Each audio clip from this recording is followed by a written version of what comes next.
오늘 사사기 7장의 19절 말씀을 우리가 같이 보았습니다. 사사기 7장 19절 말씀에는 여기에 나와 있는 이경초다 이런 얘기가 나오는데요. 이경초라는 게, 이경이라는 게 이제 알아야 되겠죠. 이경이라는 게 뭔지 알아야 되는데, 그 이경이라는 게요, 어떤 시간을 얘기하냐면 밤 10시에서 새벽 2시를 말합니다. 밤 10시에서 새벽 2시. 여러분, 가장 어두울 때가 언젠가요? 밤 10시에서 새벽 2시예요. 그게 가장 어두운 시간입니다. 그러니까 가장 어두울 때를 말하는 거예요. 그러니까 이경초 이렇게 말하는 것은 다른 말로 말하면 뭐예요? 가장 어두울 때라는 말입니다. 여러분, 주님의 그 횃불이, 그 빛이 올 때는요, 우리의 인생에서 가장 어두울 때 주님의 빛이 필요하고, 그 주님의 빛이 그때 우리에게 찾아온다, 그 말입니다. 그러니까 그 가장 어두운 그 시간에 항아리가 깨져야 하고, 항아리가 깨지면 그 속에 있는 감춰졌던 횃불이 드러나게 된다, 그런 말이거든요. 여러분, 사람마다 이렇게 저도 뭐 인생을 이렇게 살다 보니까 말이에요. 저보다 인생을 많이 사신 분들은 여기서 없는 것 같은데 다 뭐 연세들이 어려서 저보다 뭐 90 가까이 되시고, 뭐 80 가까이 되시고, 80 넘으시고 90 가까이, 뭐 다 요 정도밖에 안 되니까, 나이가 저보다는 아직 다 아래인데요. 목사가 가장 장로예요. 그러니까 목사가 가장 나이 많은 먹은 게 교회에서 목사예요, 목사. 그런데 이게 살다 보니까, 저도 인생을 살다 보니까, 인생에는 참 굴곡이 있더라, 인생은 참 굴곡이 다 있더라 하는 얘기입니다. 그런 인생 참 살기 싫고, 인생이 참 이렇게 험난하고 힘들고 살기 싫다 하는 애들도 있어요. 그런 애들도. 근데 인생을 이렇게 우리가 살다 보니까 다 어떤 느낌이 들어요? 이게 굴곡이 있어서 다 어둠이 있더라는 얘기입니다. 좋은 날만 있는 게 아니라 어둠이 항상 있더라.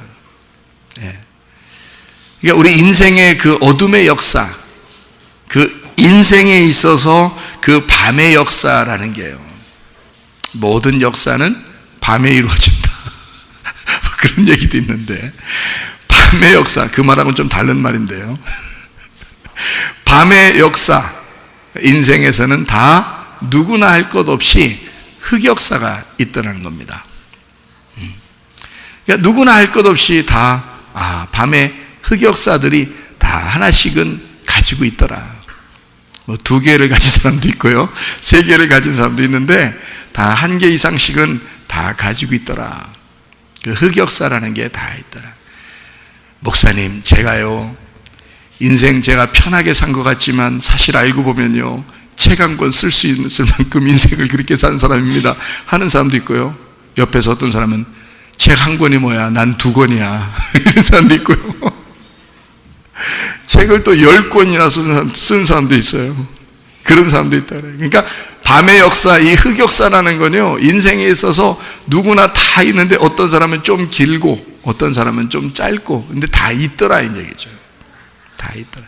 그러니까 그 고통을 깊이 경험하면 경험할수록 그 고통받는 자들에 대해서 이해할 수가 있죠. 많이 아파 본 사람은, 어떤 사람이 조금만 아파도 그 느낌이 확 온단 말이에요. 그렇죠? 가정에 문제가 있어서 참 어려워 본 사람 있잖아요. 그런 사람은 가정에 어려움이 좀 있는 사람들 보면 참 안타깝고, 어떻게 하면 이것을 해결할 수 있을까? 어떻게 하면 그 주님이 그 가정에, 그 밤의 그 흑역사에 하나님의 그 한 줄기 빛이 그 가정에 들어갈 수 있을까라고 하는 것을 생각하게 돼요. 그리고 어떤 인생의 실패를 가져오거나 그런 사람들을 이렇게 보면 말해요, 진짜 하나님, 그 실패를 경험해 본 사람은 말해요. 그런 모습들이, 진짜 이게 어떤 실패에 대해서 가슴에 막 와닿는 그런 마음들이 생겨나죠. 그러니까, 다른 사람보다 자기가 그 고통을 당해본 사람은 다른 사람에 대해서 많이 이해가 될 수가 있죠. 그러니까 많이 그 어둠을 경험해 본 사람들 있잖아요. 그 실패를 경험해 본 사람들, 많이 아파 본 사람들, 많이 문제가 있었던 사람들 있잖아요. 이런 사람들은 참 예사로운 사람들이 아닙니다. 그 사람들은 하나님이 보실 때 다른 사람이 보면은 너 왜 그래? 인생이 뭐야? 이렇게 할지 모르지만, 너 왜 이렇게 성격이 왜 그래? 맨날 승질만 부리고 왜 그래? 이렇게 할지 모르지만 하나님이 보실 때는요, 네가 이 사람을 아느냐? 그 물어볼 거 아니에요. 우리한테. 그죠? 얘가 왜 이렇게 성질이 고약해졌는지 네가 아느냐? 얘는 성질 고약하고 싶어서 고약해졌겠느냐? 네가 얘의 밤의 역사, 그 흑역사를 아느냐? 사실 그 사람을 이해하려면 그 사람 속에 들어가 그의 밤의 역사, 그 흑역사를 연구해 봐야 합니다. 사람이 역사 공부를 하면 말이에요, 역사 공부라는 게 과거의 일에 대한 일이잖아요. 그 역사 공부가 왜 중요한 거예요? 현재와 미래를 잘 보기 위해서 과거의 역사를 공부하거든요, 여러분. 그럼 우리가 우리 자신의 지금과 내일의 나를 바라보려면 뭐를 연구하면 그 사람을 알 수 있겠어요? 그 사람의 과거의 밤의 역사, 그 어둠의 역사, 그 흑역사를 알게 되면, 그러면 이제 지금의 그 사람과 내일의 그 사람을 이해할 수가 있다는 얘기입니다. 자, 흑역사 그러니까 우리가 주보에 나오는 흑역사 그러면, 흑이라는 말이 참 무슨 말이에요? 어둠이라는 말이거든요. 흑역사. 근데 여러분, 흑역사 그러면 이게 지금 내가 어둠을 얘기하는 건지 땅의 흙을 얘기하는 건지 알아요? 우리나라 말은 똑같은 말이 똑같이 들리거든요. 흙, 땅의 흙. 어둠, 흙 이렇게 하거든요. 흙이라는 게, 그러니까 우리가 말할 때 땅의 흙인지, 지금 흑역사라는 게 땅의 흙의 역사인지, 지금 어둠의 역사라고 하는 얘기인지 사실 설명해 주지 않으면 그냥 흑역사야 그러면 잘 몰라요. 우리나라 말은 단어가 발음이 비슷하니까. 근데 여러분, 자, 흑역사 그러면 우리는 지금 제가 어둠의 역사라고 여러분에게 어둠이 닥쳤던 그 역사를 얘기했습니다. 그러면 또 하나, 똑같은 발음에 흑역사가 있어요. 어디? 땅의 흑역사. 우리들은, 여러분과 저는 누구나 할 것 없이 한 사람도 변함없이 땅의 흑역사를 갖고 있습니다. 땅에서 태어난 자들이거든요. 땅의 흙으로 태어난 자들이에요. 그러니 우리는 어떤 삶을 살아갈 수밖에 없어요? 흑역사를 살아갈 수밖에 없어요. 어떤 삶이요? 어둠의 삶. 어떤 삶? 땅의 삶을 살아갈 수밖에 없다, 그 말이에요. 그러니까 똑같은 발음입니다. 한국 사람들의 말은 좀 똑같아요. 땅의 흙이나 어둠의 흙이나 똑같이 흙의 역사예요. 우리 한국 사람들, 모든 사람들은 다 흑역사를 가지고 있는데, 다 우리 인간들도 다 흑역사를 가지고 있더라. 땅의 역사, 땅에서 태어난 자들이더라, 그 말이에요. 그러니까 땅에서 태어난 자들은 다 어떤 삶을 살아갈 수밖에 없다? 어둠의 삶을 살아갈 수밖에 없고 땅의 삶을 살아갈 수밖에 없다, 그 말이에요. 그 땅의 삶을 사는 사람들이, 어둠의 삶을 살았던 사람들이 누구를 정죄할 것이며 누구를 판단할 것이며 누구를 비판하고 누구를 심판하겠냐, 그 말이에요. 다 흑역사를 가지고 있는데, 다 자기도 흑역사를 가지고 있는데, 누가 땅이 땅을 저주할 것이며 누가 어둠이 어둠을 심판할 것이며, 무슨 말인지 알겠습니까?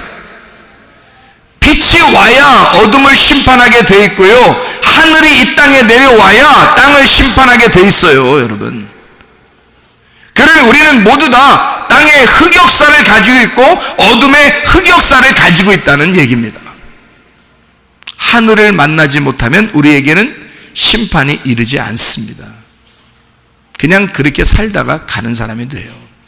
근데 이 땅에서는 한번 꼭 심판을 받아야 된다. 그 심판은 우리에게 죽음을 가져오는 거죠.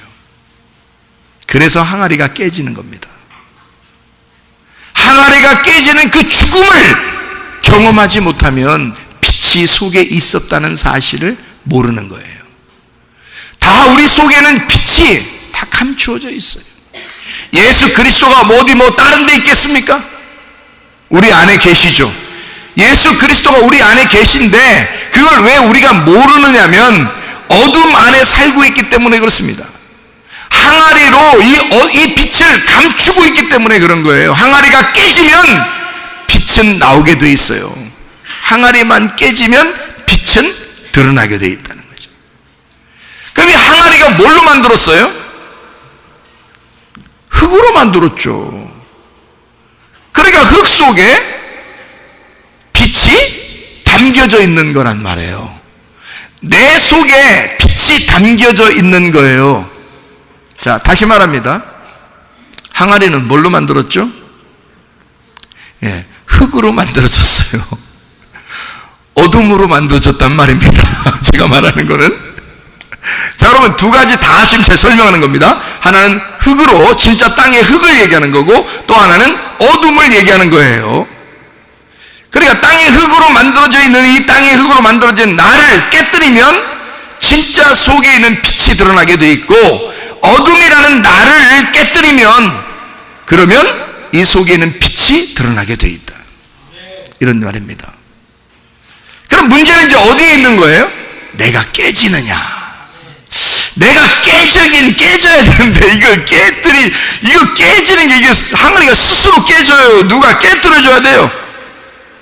깨뜨려주는 자가 있다는 거 여기 보니까. 그래서 하나님이 시키는 거예요, 여호수아에게. 야, 깨뜨려. 그러니까 항아리가 스스로 깨진 거예요? 누가 깨뜨려준 거야? 누가 깨뜨려준 건데, 누가 깨뜨려주는 거예요?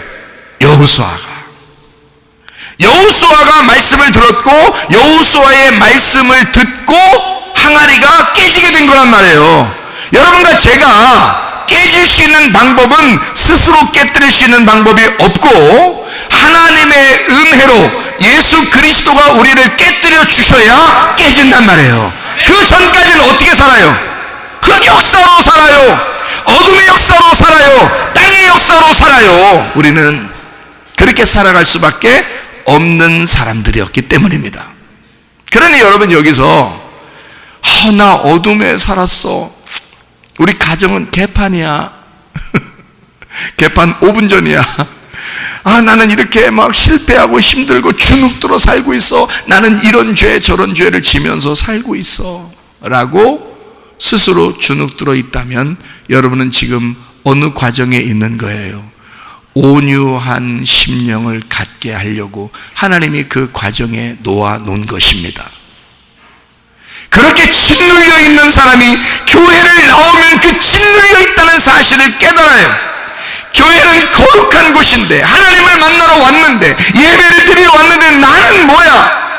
병들었고 가정에 문제가 있고 사업에 실패를 하고 또 성격도 모나서 자꾸 짓눌려 있는, 하나님을 바라보면 나는 굉장히 어둠이라는 사실을 깨닫게 된다는 말이죠.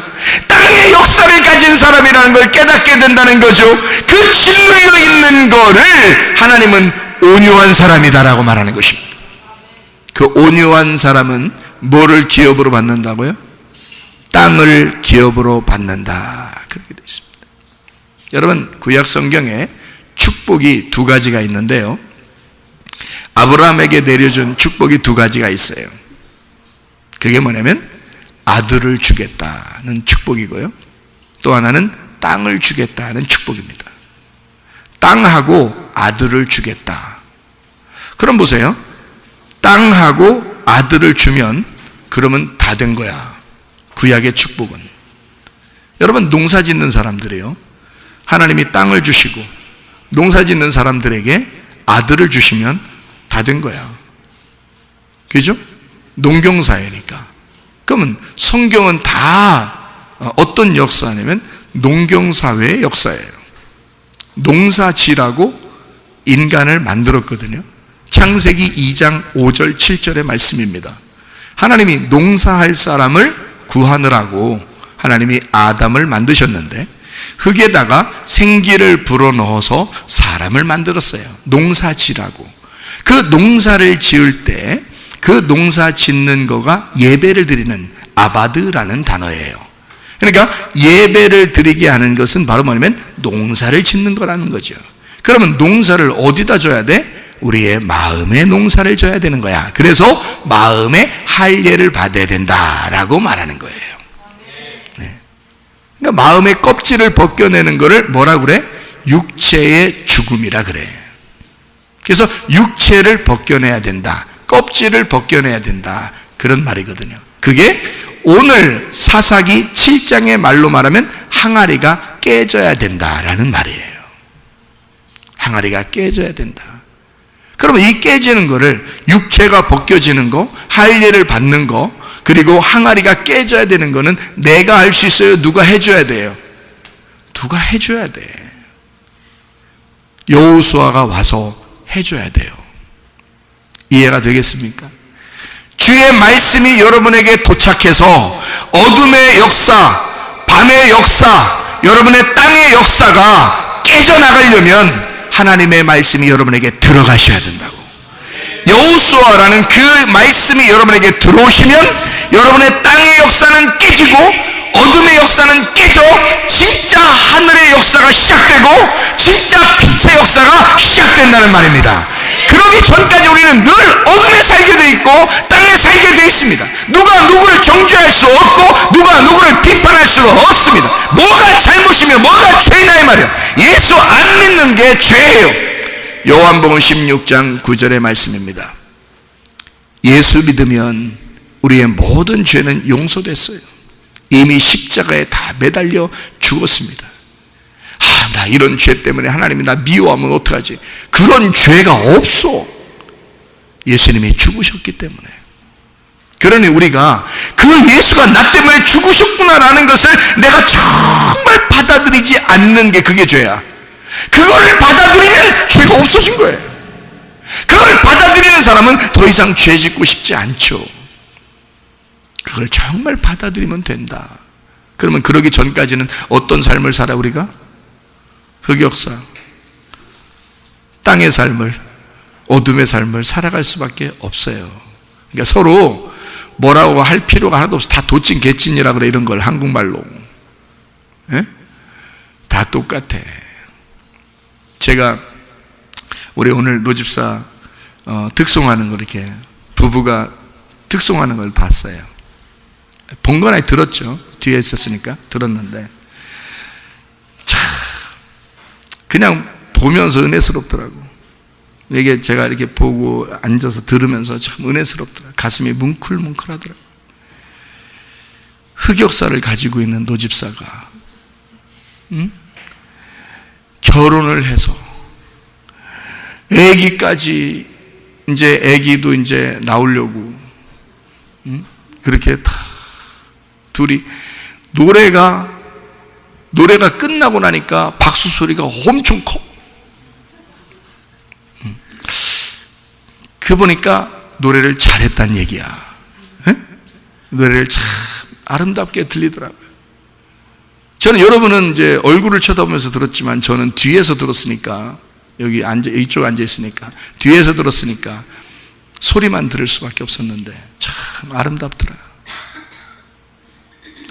내가 만약에 노집사를 포기했다면, 내가 만약에 노집사에게 징계를 하고 정죄했다면 지금의 노집사가 있을 수 있었을까? 여러분 잘 생각해 보라고요. 판단하고 비판하는 것은 여러분이 하는 거지 하나님이 하는 게 아니란 말이에요. 하나님은 우리 보고 판단하거나 비판하지 말라고 합니다.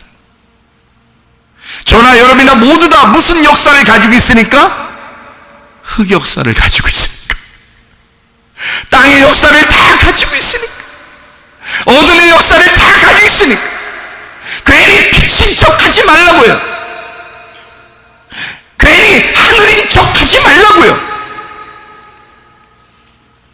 그냥 어둠으로 나는 살아가고 있었구나 라는 것을 인식하라고요. 내 속에 그리스도가 나타나지 않으면 나는 여전히 어둠 가운데 가장 어두울 때 그 어둠으로 내가 살아가는 사람이구나. 밤 10시에서 새벽 2시 사이에 살아가는 가장 어둠 가운데 살아가는 항아리이구나. 그 항아리가 어느 날 하나님에 의하여 깨질 때 이 속에 있는 빛이, 그 횃불이 드러나기 시작하는 거예요. 그러면 여러분은 누가 가르쳐 주지 않아도 빛의 삶을 살게 되어 있습니다. 하늘의 삶을 살게 되어 있습니다. 이것은 여러분이 노력해서 되는 것이 아니에요. 하나님이 여러분을 그렇게 만드시니까 되는 것입니다. 그러기 전에는 우리들은요, 당연히 어둠 가운데 살 수밖에 없고 당연히 땅의 삶을 살 수밖에 없는 사람들이라고요. 그걸 뭐를 잘못했다고, 뭐를 죄졌다고 그러냐 이 말이에요. 여러분 생각해 보시라고.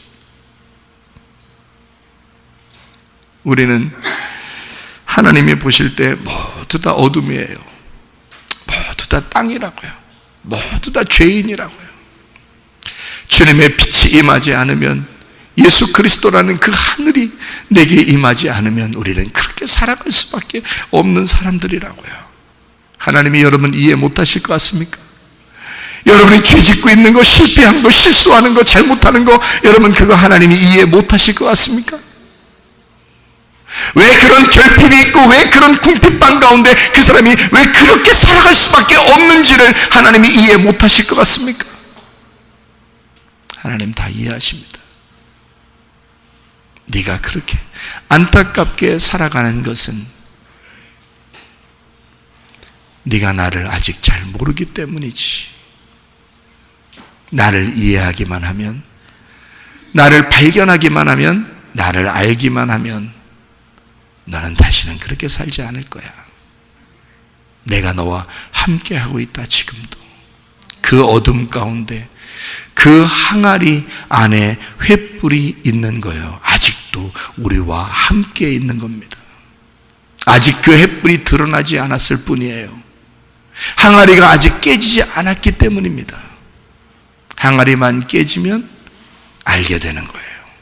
나만 죽으면 알게 되는 거예요. 내가 진짜 회개하게 되면 알게 되는 거고, 예수 그리스도를 진짜 믿게 되면 알게 되는 것이다, 그 말이죠. 여러분, 가장 어두울 때 빛이 드러나는 것입니다. 여러분에게 빛이 아직 임하지 않았다면 아직 가장 어둡지 않기 때문일지도 모르겠습니다. 그러나 여러분, 가장 어둠이라는 것을 발견하게 될 때는 반드시 하늘이라고 하는 그 빛이라고 하는 주님이 여러분을 찾아오시게 될 거고, 여러분을 깨뜨려 줄 것이고, 여러분의 빛이 드러나도록 만들어 줄 것입니다. 그때 그 주님을 만나고 그 주님과 하염없이 눈물을 흘리면서, 저는요 노집사의 눈물을 제가 많이 보았습니다. 여러분은 모르잖아요. 나의 눈물을 노집사가 많이 보았어요. 여러분이 어떻게 압니까? 모세가 40년 동안 광야에서 그 고통을 받았던 것을 아무도 이스라엘 백성들은 몰랐습니다. 그의 위대한 그 능력 있는 지팡이를 들고 자기들을 구출하러 왔다고 하는 그 모세만 바라보았지, 그가 그 전에 40년 동안 광야에서 어둠 가운데 짓눌려서 살아갔던 그 모습은 아무도 모르는 거죠. 그거는 하나님만이 그 모세를 보았기 때문입니다. 여러분이 혼자 고민하고 고통스러워하고 슬퍼하고 외로워하고 힘들었던 사실을 아무도 모르죠. 누가 알겠습니까? 주님만이 아시는 거예요. 주님이 여러분의 그 눈물을 보신 거요. 주님이 여러분의 그 슬픔을 보신 거요. 주님이 그 고통을 보시고 있는 거요. 주님은 여러분을 떠난 적이 없습니다. 늘 여러분과 함께 있는 겁니다. 어느 날 여러분이 그 역사가 깨질 때, 그 밤의 역사가 깨질 때 여러분에게는 빛이 드러나게 될 거고, 그 밝은 빛 대신 예수님이 여러분과 함께 하실 것입니다. 빛이 없어도 환하게 다가오시네. 주 예수 나의 간증이여. 음성이 없어도 똑똑히 들려주시네. 주 예수 나의 간증이여. 당신이 있으므로 나도 있고, 당신의 노래가 부르고 나는 부를 수 있어요. 주여 꽃처럼 향기하는 나의 생활이 아니라고.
기도하겠습니다. 한 목소리로 기도할 때 우리 하나님, 나는 주님을 사랑합니다. 주님이 좋을 수밖에 없습니다. 주님과 동행하게 해주십시오. 나와 임마누엘 하시는 우리 주님, 우리 가정에 함께 해주십시오. 나와 함께 해주십시오. 우리 한 목소리로 간절하게 기도하겠습니다. 기도합니다. 우리 하나님 아버지, 주님이 좋을 수밖에 없습니다.